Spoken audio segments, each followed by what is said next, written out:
अस्सलाम वालेकुम। आज के सच के साथ मैं हूं वसीम अब्बासी। आज चार ख़बरों के हवाले से बात होगी जी। सबसे पहले तो आइनी तरमीम बदल चुकी है और आइनी तरमीम में कुछ तरमीम हुई है और आइनी अदालतों का केस ख़त्म, आइनी बेंचेस बनेंगे। आइनी बेंचेस से क्या फ़ायदे होंगे, हुकूमत को क्या फ़ायदा होगा, पीटीआई को क्या फ़ायदा होगा, पीटीआई को क्या नुकसान होगा, नून लीग को क्या फ़ायदा होगा, नून लीग ख़ास तौर पे क्या नुकसान में जा रही है, काजी साहब जा रहे हैं, पक्की बात हो चुकी है, और नया चीफ जस्टिस कौन बन सकता है, इस हवाले से बात होगी। दूसरी खबर है जी, मुतअद्दिद सहाफ़ियों के ख़िलाफ़ फ़ेक न्यूज़ फैलाने पर लाहौर के जो वाक़या हुआ था, बच्ची के मुबैना ज़्यादती का केस, उसमें एफ़आईआर दर्ज कर ली गई है। आज मैं उनके नाम भी बताऊंगा सहाफ़ियों के किन के ख़िलाफ़ एफ़आईआर दर्ज की गई है और उस हवाले से मज़ीद बातचीत भी करेंगे।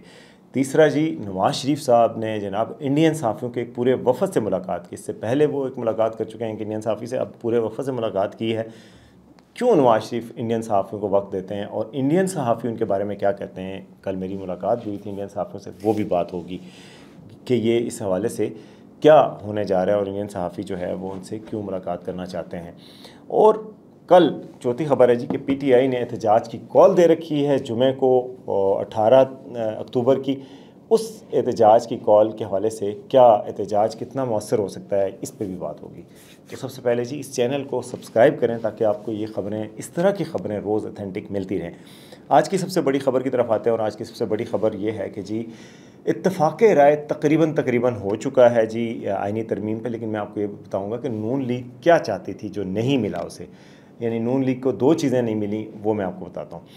तो जी, रात गए मुलाकात हुई जी, रात को मुलाकात हुई डिनर पे नवाज़ शरीफ के घर में, बड़ों की, पाकिस्तान के सियासी बड़ों की, जिसमें शहबाज शरीफ शामिल थे, जनाब मौलाना फजलुर रहमान साहब शामिल थे, सदर आसिफ जरदारी, बिलावल, मरियम और बाकी तमाम उनकी पार्टियों के मेंबरान मौजूद थे। तो इस सारे इकट्ठ में जनाब फिर आइनी तरमीम पे ज़ेर बहस हुई। उसमें जो आइनी जुडिशल तरमीम थी जो अदलिया के हवाले से थी, उस पर इत्तफ़ाक़ राय हो गया है। और उस पर जो इत्तफ़ाक़ राय हुआ है उसमें यह तय हुआ है जी कि आइनी अदालत नहीं बनेगी बल्कि आइनी बेंचेस मौजूदा सुप्रीम कोर्ट में ही बनेगी। यानी कि सुप्रीम कोर्ट के अंदर ही एक बेंच बना दिया गया, मुस्तकिल बेंच बन जाएगा जो कि आइनी नौइयत के मुकदमात, जो हुकूमतों से मुतल्लिक़ मामलात हैं, वो सब वो देखा करेगा। जो बाकी दीवानी और फौजदारी मुकदमात हैं वो बाकी जजेस देखेंगे, वो भी मुस्तकिल बेंचेस होंगे।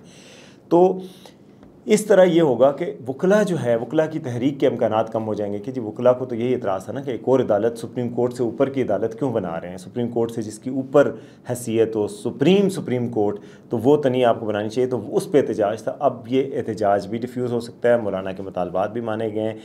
अच्छा, इस चक्कर में नून लीग को क्या मिला? नून लीग को जो बड़ा नुकसान ये हुआ, नून लीग की ख्वाहिश थी कि काजी साहब रह जाएँ। काजी साहब तो नहीं रह रहे, वो उसमें मौलाना साहब नहीं माने और बिलावल साहब ने भी ज़िद नहीं की, तो काजी साहब नहीं मिल रहे। लेकिन नून लीग को ये मिल रहा है कि जस्टिस मंसूर अली शाह जो है वो चीफ़ जस्टिस नहीं होंगे इस तरमीम की। क्योंकि इस तरमीम में सिर्फ यही बात नहीं है कि आइनी बेंच बनेगा, बल्कि ये भी कि चीफ़ जस्टिस की तैनाती एक पैनल से हो जाएगी, चाहे 3 या 5 जजेस के पैनल से होगी। और ये भी वाज़ेह नहीं हो रहा कि 3 का होगा या 5 का होगा। उस पैनल में से जो भी पार्लिमानी कमेटी जो तैनाती का फोरम होगा वो चुनेगा एक जज को। यानी गवर्नमेंट को ये मौका मिल सकेगा कि किसी और जज को पिक कर लें, चाहे जस्टिस या अफरीदी को पिक कर लें। अगर 3 जजेस का पैनल है और 5 का है तो जस्टिस अमीनुद्दीन को पिक कर लें, क्योंकि ये दोनों जजेस से हुकूमत को उम्मीद है। जस्टिस अमीनुद्दीन तो मोस्ट फेवरेट हैं, लेकिन जस्टिस यहिया अफरीदी का है कि उन्होंने अभी भी जो फैसला दिया था मखसूस नशिस्तों वाला, वो सबसे हट के था और वो उसमें पीटीआई की दरख्वास्त को मुस्तरद किया गया था।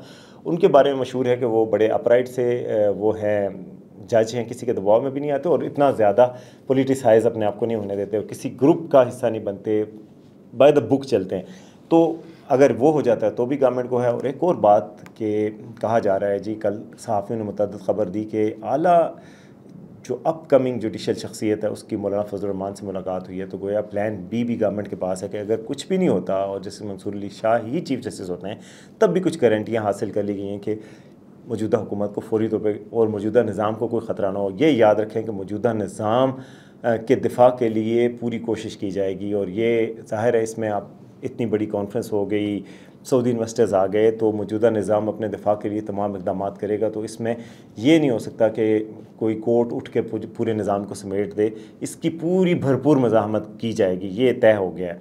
और नून लीग को जो अब ये तय हुआ जी, अब जो बेंच बनेगा, ज़ाहिर है फिर यानी जैसे मंसूर अली शाह से हुकूमत और इस्टेब्लिशमेंट डरते इसलिए हैं कि भाई वो उनके साथ पर्सनल हुए थे, तो ये जवाबी पर्सनल हुए तो कोई नुकसान ना पहुँचे हुकूमत को और इलेक्शन का ऑडिट ना हो, ये सारी चीज़ें अब ये नहीं बनते। लेकिन नून लीग को जो नुकसान हुआ है, कल जो मीटिंग हुई है उसकी अंदरूनी कहानी बाहर आई है, तो उसमें जनाब नून लीग ने ये कहा कि जी 9 मई के मुकदमात के लोगों को, जो 9 मई के मुकदमात में एक्यूज़ हैं, मुलविस मुलजमान हैं, उनके ट्रायल फ़ौजी अदालतों में होने चाहिए।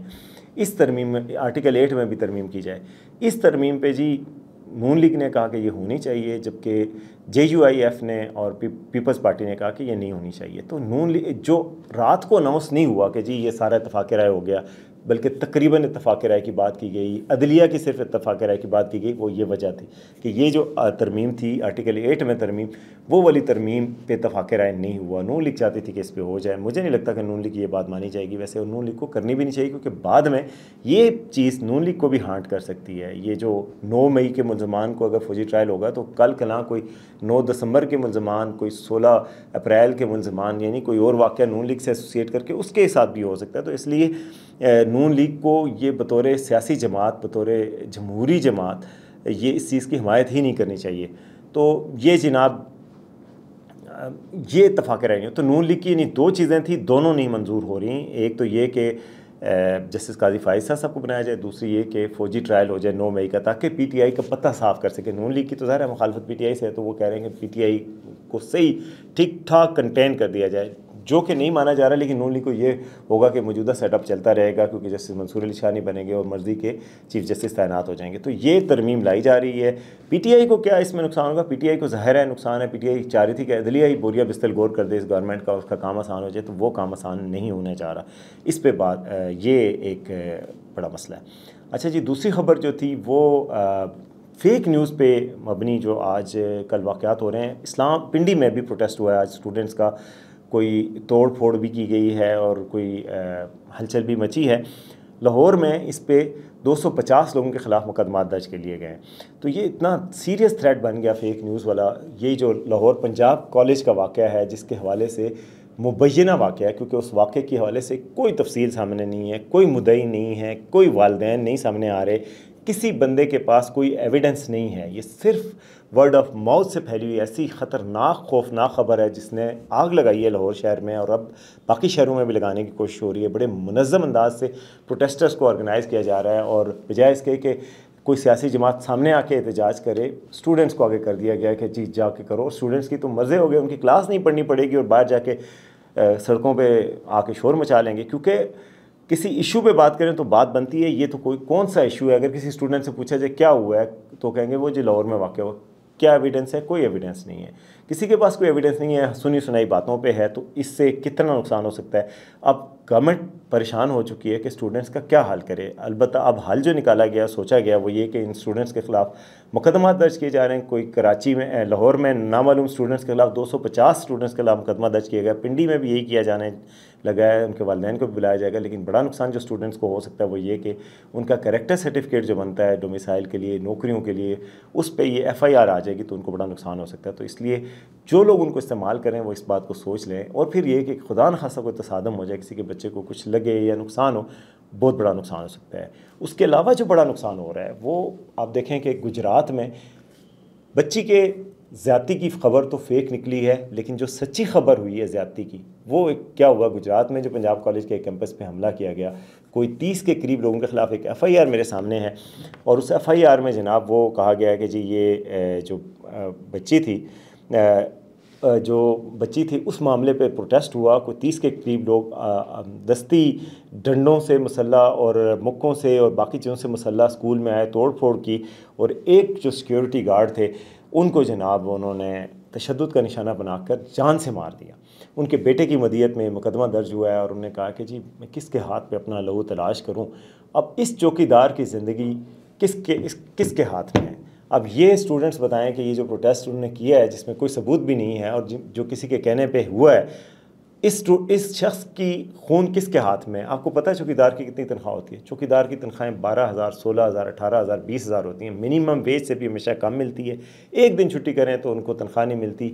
मैं तो समझता हूँ कि हम बाहर जो घूमने फिरने वाले लोगों को पैसे देते हैं उसके बजाय हमारी इमदाद के सही मानों में मुस्तहिक ये चौकीदार होते हैं, क्योंकि इनकी बहुत कम तनख्वाहें होती हैं। आप ज़रा चेक करके देख लीजिए आस पास में। मैंने कई चौकीदारों को आहों सिसकियों से रोते हुए देखा है अपने माली हालात पे, माशी हालात पे, क्योंकि बहुत मिज़रेबल सी कंडीशंस होती हैं। तो ऐसे लोगों को टारगेट करना और निशाना बनाना सिर्फ एक ख़बर पे, फर्जी पे कि जी उस चौकीदार ने चूँकि ज़्यादती की है तो आप चौकीदारों को निशाना बनाना शुरू कर दें। सबसे बुरी बात ये होती है कि सबसे कमज़ोर तबके पे हाथ डाला जाए और आप चौकीदार को निशाना बना दें। उस बेचारे की गार्ड की ड्यूटी थी, उसका कत्ल किसके हाथ है? ये भी ज़रा सोचने की बात है। अगर आप में से किसी स्टूडेंट के बाप, चचा वो चौकीदार हो सकता है, अगर उसके साथ ऐसा हो तो आपके घराने पे कितनी क़यामत टूटेगी, ये भी ज़रा सोचने की बात है।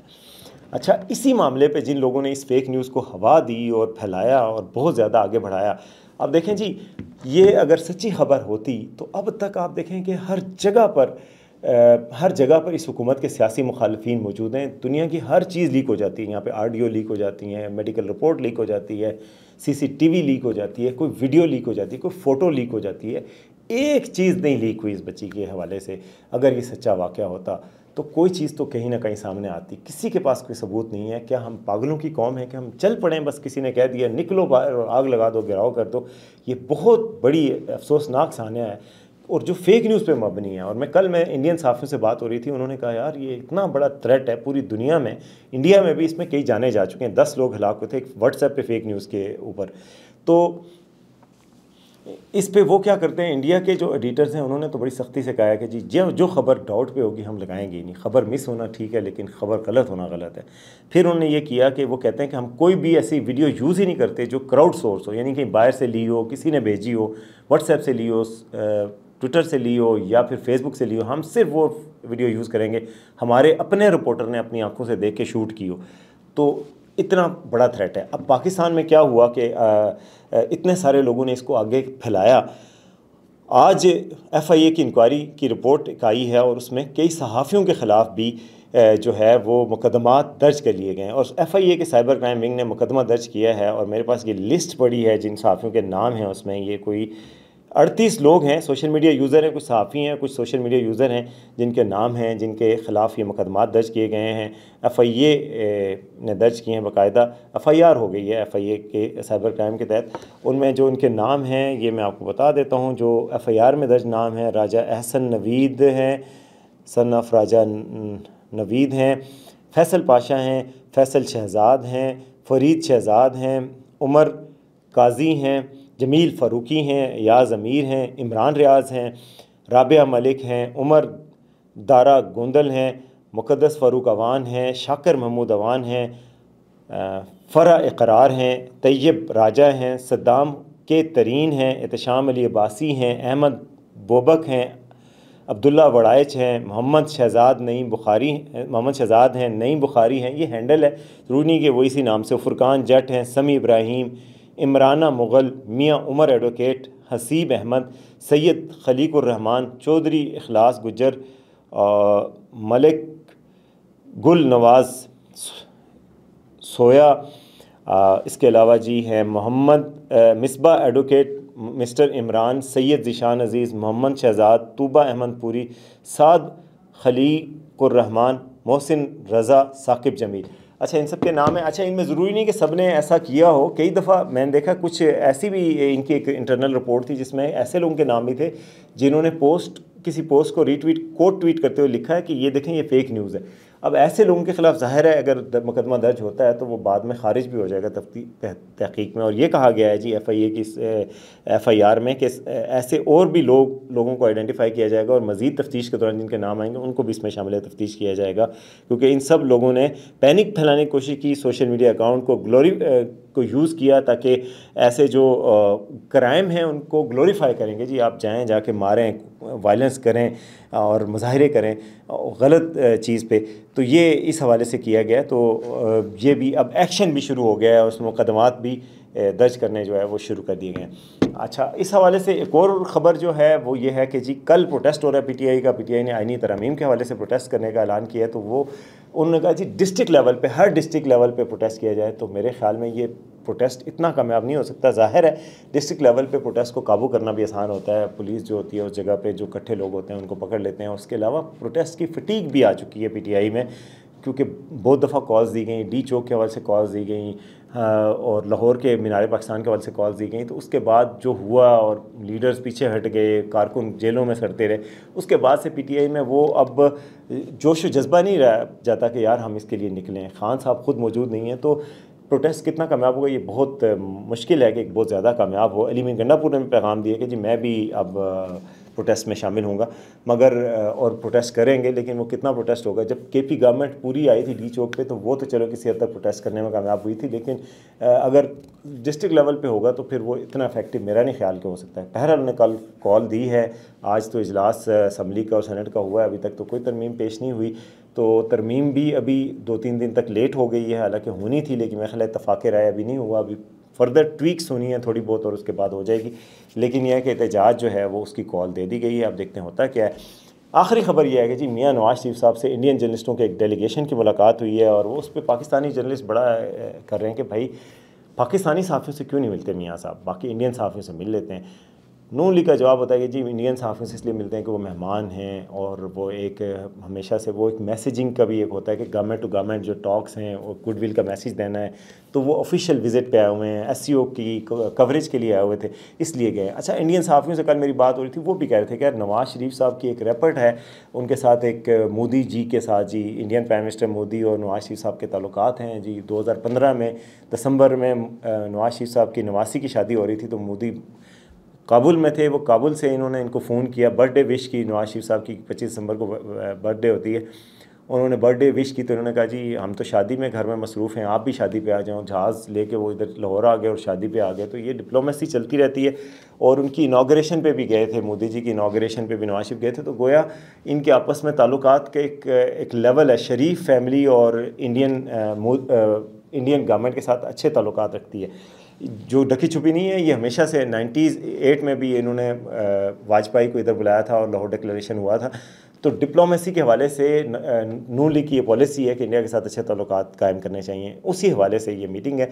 लेकिन पाकिस्तान में सहाफ़ियों को एतराज़ है, और ये बात गलत एतराज़ नहीं है कि नवाज शरीफ साहब जब से आए हैं पिछले साल से पाकिस्तानी सहाफ़ियों से मीटिंग नहीं कर रहे, तो इनसे भी उनको मीटिंग करनी चाहिए, इनसे भी मिलना चाहिए और अपनी वो जो भी अपनी ख्यालात हैं वो इनसे भी शेयर करने चाहिए। जब इंडियन जर्नलिस्टों से शेयर कर रहे हैं, पूरे वफ़द से मिलें। कल परसों एक और इंडियन खातून जर्नलिस्ट आई थी, उनसे भी मिले थे परसों, आज एक और इंडियन वफ़द से मिले हैं। तो इस पर बज़ क्रिएट हुई है और इंडिया में जाके इस पर ख़बरें छपेंगी और उनको पता चलेगा कि जी नवाज शरीफ साहब क्या चाहते हैं इंडिया के साथ ताल्लुकात में। ये मैं आपको बताऊँ कि इंडिया और पाकिस्तान के ताल्लुकात में बर्फ़ कुछ ना कुछ पिघल रही है। जो जयशंकर पाकिस्तान आए हैं, जिस तरीके से उन्होंने सागडार से भी मीटिंग की है कल और लंच पे हंस के बात कर रहे थे, उससे लग रहा है कि बर्फ़ पिघल रही है और चैम्पियंस ट्रॉफी में इंडियन टीम जो है पाकिस्तान में शरीक होगी। तो ये थी जी आज की खबरें, उम्मीद आपको पसंद आएंगी। देखते रहिएगा आज का सच।